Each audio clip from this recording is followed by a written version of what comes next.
What's going on, everybody? J-How here, and in this Diablo 3 video, we're going to talk about the Demon Hunter coming in, going into Season 16, because we're seeing some buffs come up. We're going to talk about the Unhallowed Essence build, getting that multi-shot out. We'll cover the skills, the gear, talk about some gameplay stuff to get you prepared in this upcoming season.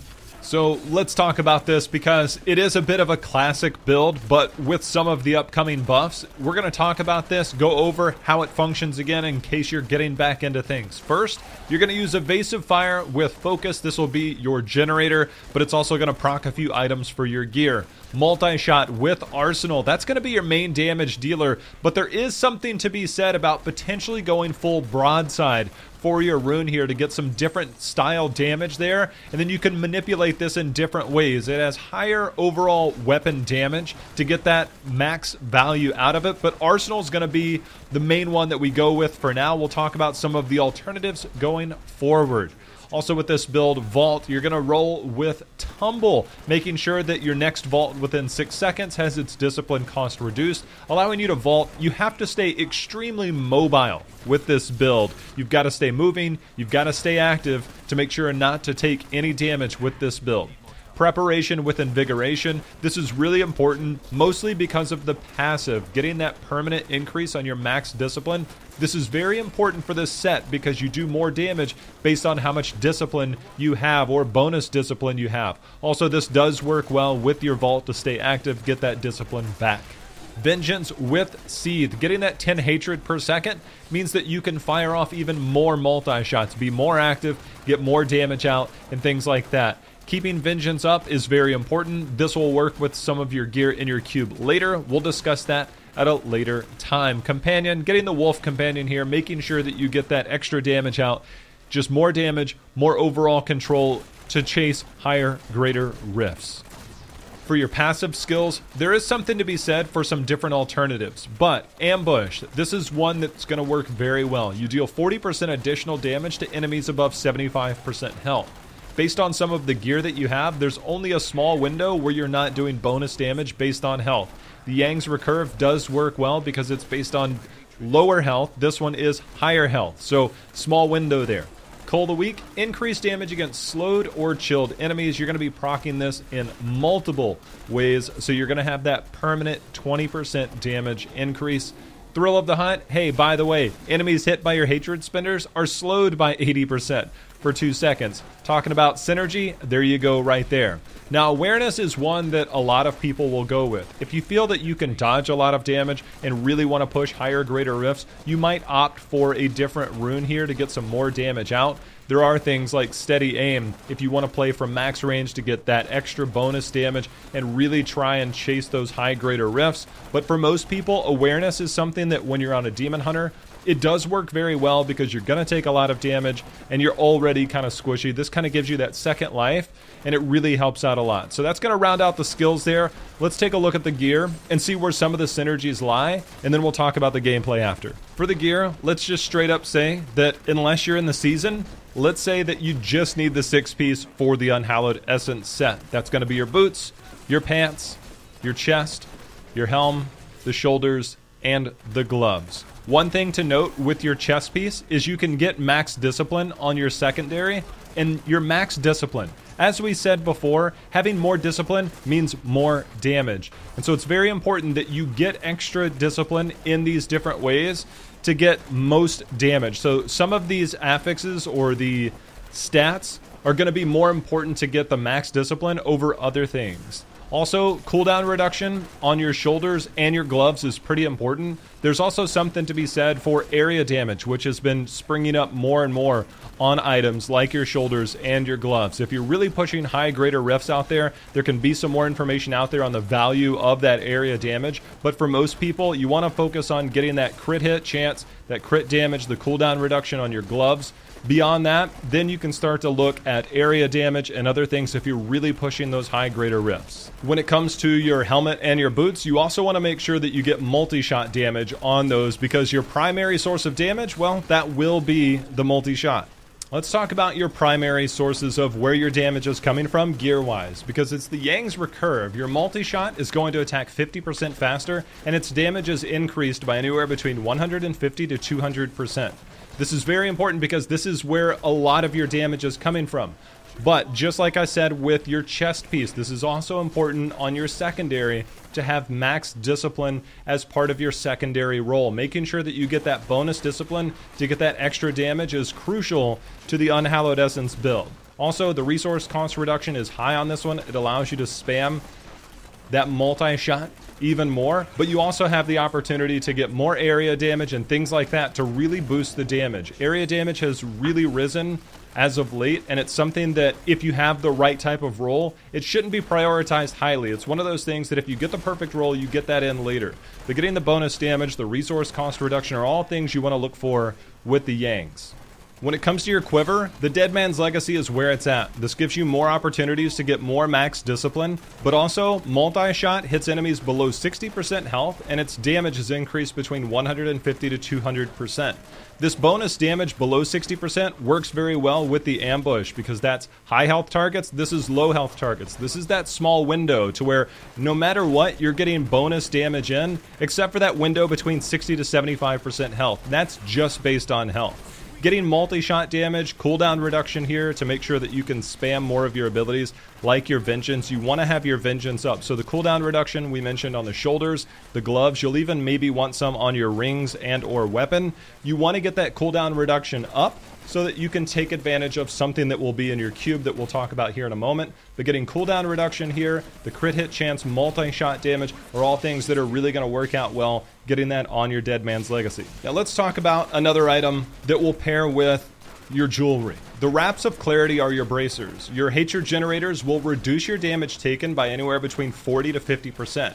This is important because you can get away with spamming your multi-shot many times before you ever need this, but at least once every 5 seconds you need to spam or at least hit that auto attack, that main focus generator, the Hatred Generator, with that focus, and make sure to get this to reduce damage taken. Overall, that's going to be very strong just to reduce damage. You also want to go, depending on where you went with your rune on your multi-shot, having either fire or physical, depending on what you have here, and crit hit chance as well as dexterity. And you might even want to go with vitality or maybe something else. We have seen people experiment, but if you want to keep it standard, the extra elemental damage, the crit chance, dexterity, all things are very important. Now, with the jewelry that I just mentioned, the focus and restraint are going to be items that you're going to use for your rings. And the reason I mentioned the focus is because when you hit with a resource generating attack or primary skill, you'll 50% increase damage for 5 seconds. So you're proccing your rings and your bracers. So you're doing more damage while simultaneously taking less damage. You also have, when you hit with a resource spending attack, you'll deal more damage, but that's pretty natural. So making sure that you're getting that one focus attack out at least every 5 seconds means that you're doing more damage, plus you're also reducing incoming damage. As far as the belt goes, we keep it classic, really old school. The Witching Hour. You get the extra attack speed, you get the crit damage. It's very unique in how it is. There's nothing really special beyond just making sure you get those different stats on that primary section to get that extra damage there. And this is just a really good item to have. When it comes to your amulet, the Hellfire Amulet is a very safe bet. It allows you to get that extra passive ability, and if you didn't go awareness or you would like something else, there are different passives that you can pick up. Getting awareness allows you to pick up something different, and there are different things that you can make use of. We did see some experimentation, at least as of late, using something like the S of Johan, but that was with almost a perfect roll. Getting that pull in, making sure to bring enemies together, get that extra damage with that area damage that we mentioned before. It really helped push the limit in terms of greater rifts. But for most players, I'd say that the Hellfire Amulet is going to be a safe bet, and we'll take a look at that beyond when it comes to the seasonal builds, but for now I'd say Hellfire is a pretty safe option for most people. Okay, so I want to go back and take a look at the set bonus for the Unhallowed Essence before we get to the legendary gems. And the reason being, the 2-piece bonus, you generate 2 additional hatred and 1 discipline for every time you use a generator. That's fine.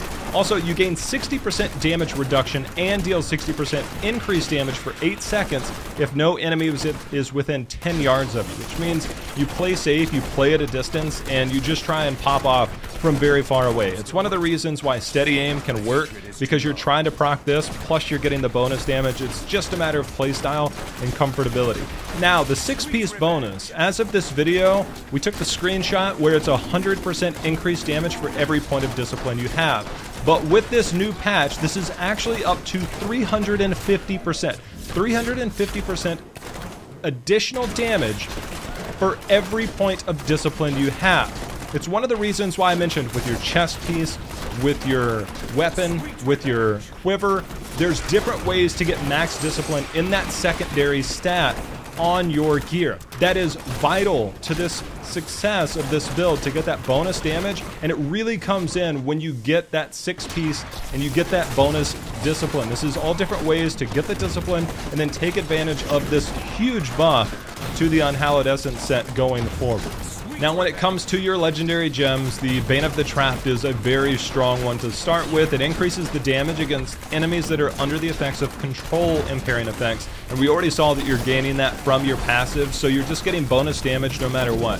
You also gain an aura that reduces the movement speed of enemies around you. That just kind of allows you to maybe move a little safer, but it's really about that bonus damage. Also, Bane of the Stricken. Each attack you make against an enemy increases the damage it takes from your attacks, and that will continue to grow. You also gain 25% increased damage against bosses and Rift Guardians. This will give you that ability to burst down, get through the final stage of the Greater Rifts, but it also allows you to burst through maybe at some of the higher Greater Rifts, because you're going to attack them more often than you would, say, at a lower Greater Rift where you're just bursting through things or if you're over-geared. So when you get to those elites, this is where it really starts to come in, but it can also help at really high Greater Rifts to get that damage, because you are attacking rapidly, you are putting several out there, and that will continue to climb. Also, Zai's Stone. This is one where you deal increased damage by X% for every 10 yards between you and the enemy hit, and this also gives you a chance to stun the enemy hit. It's mostly, again, about the damage. You're already playing at range. You're taking use of that Unhallowed Essence, you're getting use of your passive with steady aim, and now you're also getting the extra advantage with Zai's Stone. So this is a very long distance style build. You can hit things from across the screen and outside the screen even with this build, so it allows you to play safe, play it at a distance, and really try and use your mobility to stay around. Now let's talk about Kains Cube, because I mentioned this a little earlier where there's going to be some synergy to make sure you have cooldown reduction and things like that. Reduce the cooldown of Vengeance by 65% is what the Dawn is going to give you in that weapon slot. So you want the Dawn here to get that cooldown reduction on the Vengeance. Vengeance with Seed helps you get that hatred back. So every time that's going, you're getting that hatred back per second, and that's helping out a lot. So that's one of the first parts. But more importantly is your armor slot in the cube. The Visage of Goons. Vengeance gains the effect of the Dark Heart rune. So that's actually going to help you quite a bit, because that is going to reduce all damage taken by 50%. So you're already getting damage mitigation from your set bonus, your bracers, and now you're getting this extra rune by equipping this into your Kains Cube. And that can't be understated, because the synergy to get the cooldown reduction, you want to have 100% uptime if possible. Again, getting the cooldown reduction on your shoulders, on your gloves, possibly on your rings, on your weapon, on your quiver, are all ways to get that cooldown reduction. It's nothing you need to maybe go out of your way for certain other builds, which are strictly reliant on the cooldown reduction, but it is something that it is important to make sure and have a decent amount of this to be able to keep that off cooldown and get as much value out as you can as a cube. Convention of Elements, this is a sheer damage buff. You get the 200% increased damage to a single element. Depending on whether you want physical or fire, you're going to find different ways to get value out of this and do damage and really try and push the limits on Greater Rifts. When it comes to gameplay, we kind of covered some of the tips. You want to play at max range, or at least as much as possible. Every 5 seconds, or at least every 5 seconds, you want to get one of those main damage dealers out. That evasive fire, using the focus, getting that damage out, you get some of that additional hatred back, but it's also proccing things like your wraps, your focus and restraint, and there's different ways to mitigate damage as well as do more damage, and that's really important. And this is a highly mobile build. It's very hard to stand still, but when you can stand still and pop off several multi-shots, then by all means go for it. You want to group the room up. You want to hit as many targets as you can. There's a wide spread on multi-shot. So staying busy, staying active, and using your tumble as much as possible, you get that extra tumble with that cooldown or the discipline cost reduction. You can also, let's say you vaulted a lot, just hit that preparation. Get that back, get that 30 discipline back, and continue to vault around and be active. Put yourself in a good spot, hit as many minions as you can, and then just pop off as much as you can with the multi-shot. There's really not much to be done other than staying extremely active. With a Demon Hunter, when you're this squishy, yes, you have different mitigating options with your gear, but you are extremely vulnerable at high greater rift. So you stay busy, stay active, and then try and get as much damage as you can and see how much you can push. There is some different options. Maybe going with the rattling roll. It's something that we saw people do in the past. It's one way to get an advantage there. But overall, this is going to be the build. You stay busy, vault a lot, use that multi-shot a lot, and try and distance yourself from enemies to get as much value out of your passives as well as your legendary gems as you can. Now, that's going to do it for this build, but keep in mind, this season, it will be the season of Grandeur, which means that every set bonus that you're going to have, you no longer will need the Ring of Royal Grandeur to get that one less item needed. So if it's a 6-piece bonus, you can equip 5 pieces and you automatically get that. There's going to be some interesting builds coming out. We don't quite know exactly what those will be yet, because now you can mix in an extra legendary and really experiment. We're going to see how that plays out, so make sure and hit subscribe to come back here and check out what some of the seasonal builds are going to be. You can take this into season, you can climb very high until you start to see, and we start to see what unfolds. This also works in the non-seasonal. You'll be getting that bonus damage on the buff with the Unhallowed Essence. So be sure and hit that subscribe button and check out and see what builds are coming in the future. Appreciate you guys watching. Till next time, happy hunting. See you again.